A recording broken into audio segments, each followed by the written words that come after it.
L'Opéra de Bruxelles a retrouvé ce mois-ci les murs du Théâtre Royal de la Monnaie. Il s'habitua aux voix qu'il entendait. Après 2 ans de travaux. J'ai faim. J'ai faim. Et c'est le compositeur de la maison, Philippe Bousmans, qui a eu l'honneur d'inaugurer les lieux.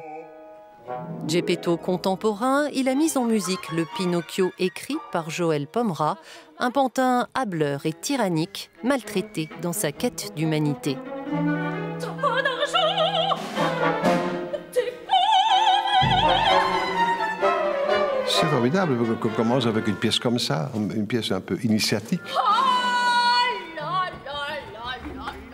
Je travaille à la Monnaie depuis très longtemps, donc y retourner, quelle merveille. On est déjà dans le conte de fées avant que ça commence, quelque part. Donc c'est comme des retrouvailles, comme si on venait d'un grand voyage et qu'on se sent à nouveau chez soi.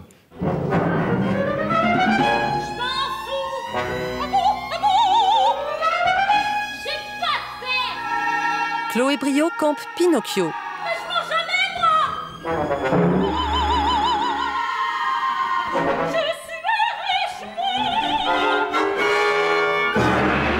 La mezzo-soprano livre une époustouflante performance théâtrale.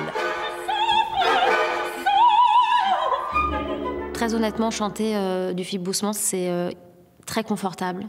C'est comme dans un chausson. Finalement, je ne me pose jamais de questions quand je me mets à chanter cette partition-là. Donc, j'ai pu aller vraiment, justement, à fond dans le jeu de comédienne. Le chef d'orchestre Patrick Davin a maintes fois travaillé avec Philippe Bousmans à Bruxelles.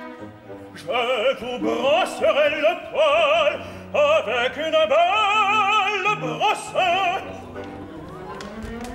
Ensuite, les clients.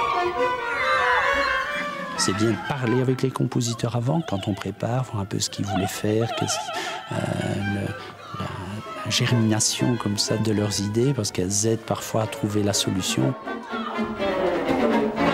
On rêverait d'avoir Verdi qui vient vous taper sur l'épaule en disant ben, « ouais, c'est bien ce que vous faites là ».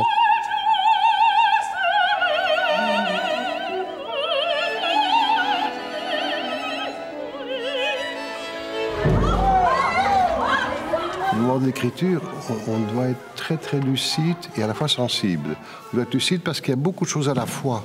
C'est-à-dire qu'il faut penser à tous les instruments, il faut penser aux chanteurs, il faut penser au théâtre. Est-ce que ça va être juste? Ils ont le temps de faire ça.